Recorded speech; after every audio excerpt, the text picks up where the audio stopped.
Pour ma part, j'ai préparé quelques transparents un petit peu complémentaires qui doivent beaucoup d'ailleurs à des transparents que j'ai empruntés à Francis Bach,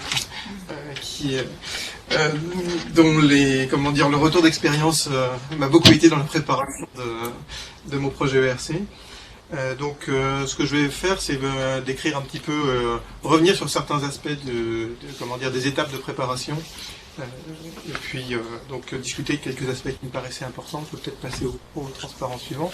Donc dans l'ordre, regarder la phase de rédaction du dossier, le temps que ça prend et comment s'y prendre. Enfin, en tout cas, je ne sais pas si c'est comment il faut s'y prendre, mais en tout cas quelques impressions que j'ai eues, et notamment je voudrais beaucoup insister sur l'importance de se faire relire, aussi bien pour la préparation du dossier que la préparation de l'oral, vraiment avoir rassemblé des retours aussi divers que possible de personnes qui sont spécialistes, de personnes qui ne sont pas spécialistes. C'est extrêmement important pour refléter la diversité qu'il peut y avoir dans le panel. Donc évidemment des choses sur l'entretien, et puis un petit complément sur le choix du panel, qui dans certains cas est évident et dans certains cas peut l'être un petit peu moins, et donc peut-être quelques guides de lecture là-dessus. On peut passer au transparent suivant. Donc il a déjà été dit que le dossier, c'est à part la partie administrative, il y a le P1 et le B2, et il y a vraiment deux aspects complémentaires, l'un qui est votre pédigré sur le CV, avec un exercice qui est, je dois l'avouer, un petit peu difficile quand on se lance là-dessus, enfin ça dépend peut-être des personnes, mais des fois le travail pour se mettre en avant, plus qu'on a forcément l'habitude de le faire, quelque chose pour lequel le feedback est utile, pour trouver le bon curseur entre la mise en valeur de ce qu'on a fait et sans en faire trop non plus. Et puis évidemment, le projet scientifique, je reviendrai sur l'organisation B1, B2. On a aussi dit que un projet ERC, c'est high risk, high gain. Donc il faut démontrer qu'on prend des risques, mais il faut aussi donner tous les éléments pour mettre le panel en confiance sur le fait que certes il y a des risques, mais qu'en fait vous allez réussir, et que de toute façon il y a des solutions de repli au cas où le plus ambitieux ne puisse pas arriver au bout, et qu'il y ait quand même des résultats derrière. Donc le dossier il est organisé en deux parties, et je dirais essentiellement ce qu'il faut retenir, c'est que le B1 c'est une mise en appétit, c'est la publicité pour le B2. Il faut qu'à l'issue de la lecture de la première partie, le panel ait tellement envie de voir comment est-ce que ça va s'instancier tout ça, qu'ils tiennent absolument à vous faire passer à l'oral et à avoir accès à la partie écrite pour lire le B2. Donc on en revient sur le B1, la partie CV, vous voyez, voilà, laisser la modestie au placard, et bien savoir se mettre en valeur, tout en s'assurant que tout ça soit en cohérence pour un objectif. Vous vendez un projet scientifique qui vous tient à cœur, et donc il faut laisser de côté tout ce qui n'est pas vraiment important pour ça, pour bien se focaliser.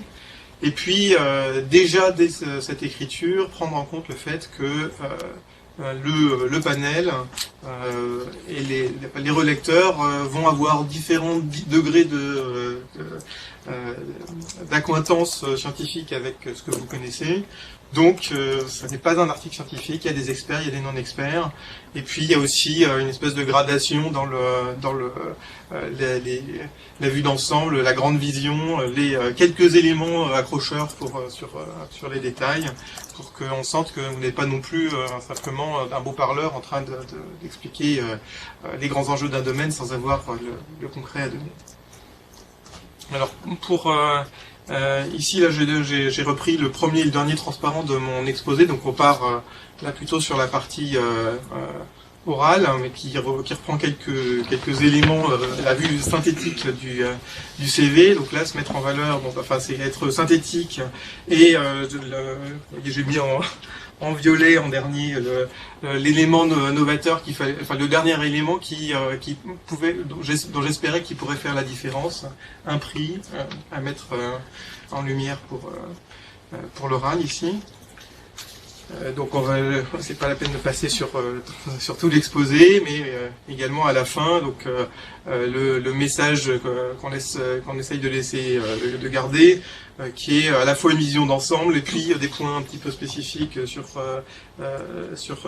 chacun des domaines, sur des domaines dans lesquels le projet peut avoir un impact.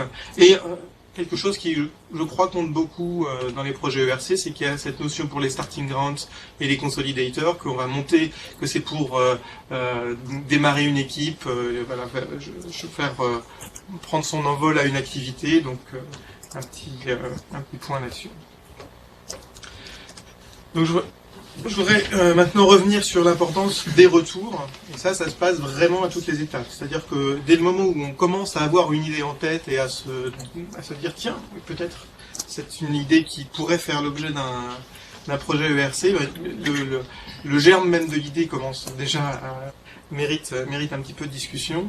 Donc évidemment la préparation de la rédaction du dossier et l'entretien nécessite aussi ce type de retour. Et vraiment, je vous encourage à trouver des collègues très proches qui connaissent très bien le dossier, mais également des collègues bien plus éloignés, également éventuellement la famille, etc., pour avoir des retours sur des ressentis, hein, sur le niveau de lecture qu'il peut y avoir. Et puis, bien sûr, et là je remercie particulièrement Jean-Pierre Banâtre qui a très bien fait son travail à l'INRIA pour nous aider à préparer ces dossiers. Et il faut que ces retours soient aussi négatifs que positifs, hein, qu'on ait de l'analyse critique qui permet de s'améliorer. Donc après ça, je vous ai donné un certain nombre de conseils. C'est vrai que c'est quelque chose qui, même si c'est que 20 pages pour un bon rendement, ça demande quand même un certain investissement pour préparer 20 pages, puis pour préparer 5 minutes. Donc je vous ai proposé ici un petit récapitulatif chronologique. Moi j'ai dû faire 2 fois. J'ai dû m'y remettre à 2 fois pour passer pour que ça passe le cap. Donc premier essai, j'avais choisi le panel PE7, donc c'était communication. Définition du projet en septembre 2009. En octobre, un bon mois de rédaction, de polissage, échange, etc. avant la soumission. En février 2010, bonne nouvelle, je passe à la deuxième phase et donc je peux commencer à préparer l'exposé. En avril, l'entretien est programmé. Et puis, finalement, éruption du volcan. Toute préparation à remettre au calendrier grec. On ne sait pas encore quand est-ce que ça va avoir lieu. Finalement, c'est en juillet. En juillet, donc, le retour est très rapide. Et puis, bon, malheureusement, ça, c'est pas bon. Qu'à cela ne tienne, on peut encore, ayant une note suffisante, je peux recandidater l'année suivante. Mais je vous en dirai un mot tout à l'heure. Pourquoi je choisis de changer de panel. Cette fois-ci d'aller voir au panel informatique, PE6. Et ce qui nous donne donc un petit peu moins de travail en septembre-octobre, puisque cette fois-ci je dispose des retours de l'évaluation précédente qui me donne une idée de ce qu'il faudrait ajuster. De nouveau, soulagement, ça passe, on peut aller à l'oral. Et puis l'entretien, cette fois-ci sans aucune encombre, et avec par ailleurs le retour d'expérience de l'année précédente qui fait que je viens une journée à l'avance à Bruxelles, ça je vous le recommande aussi. Prenez-vous un hôtel qui sort du marché, prenez le temps, soyez bien logés, soyez dans les bonnes conditions, ne vous mettez pas des stress inutiles en vous demandant si votre train a une chance d'être retardé. Et puis, cette fois-ci, toutes les conditions étaient réunies, c'est passé. Alors, je voudrais revenir un petit peu sur l'entretien. Donc, l'entretien, ce n'est pas un exposé face à vos pairs en conférence. C'est un format qui est choisi par le panel et ça peut dépendre du panel. Et puis, c'est vraiment toute une gamme de questions qui peuvent être, qui n'ont pas forcément vocation à être déstabilisantes, mais qui peuvent l'être, parce que elles peuvent être sur des points auxquels vous ne vous attendez pas du tout. Ce que je vous recommande, c'est de savoir un petit peu à qui vous allez avoir affaire. Donc, il a été mentionné que les noms des panels de l'année précédente sont disponibles. Donc avoir une idée quand même des spécialités sans savoir, sans connaître le CV de chacun.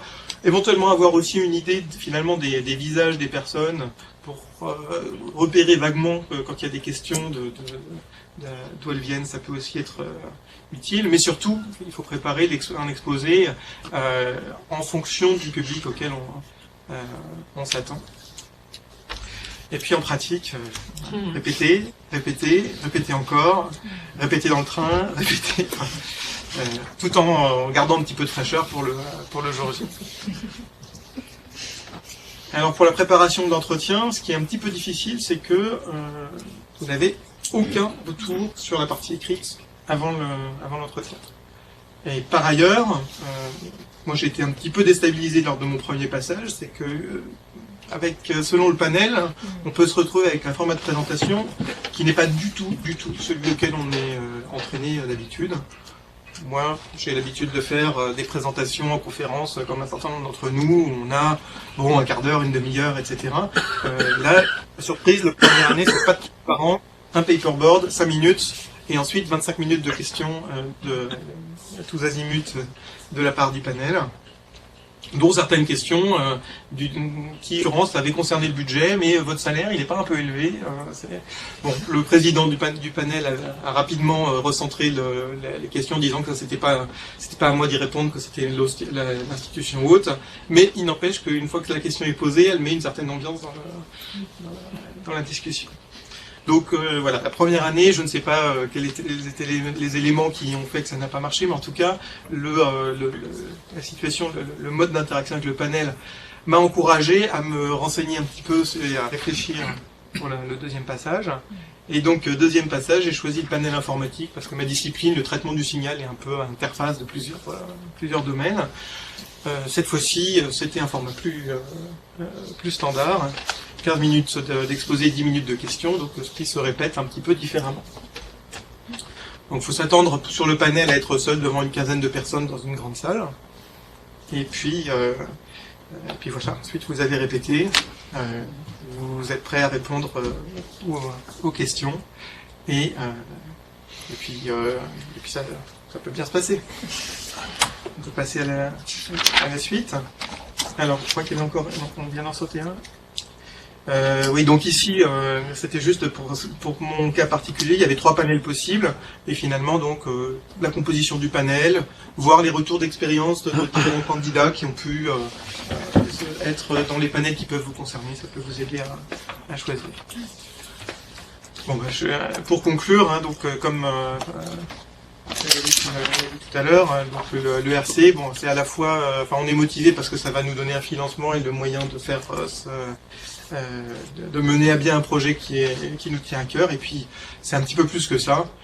Ça donne de la liberté, ça donne des moyens, puis c'est également quelque chose qui contribue, c'est un peu un cercle vertueux, on va dire, qui permet d'avoir une certaine reconnaissance et d'avoir un petit peu plus de poids peut-être pour faire avancer ces idées pour la suite.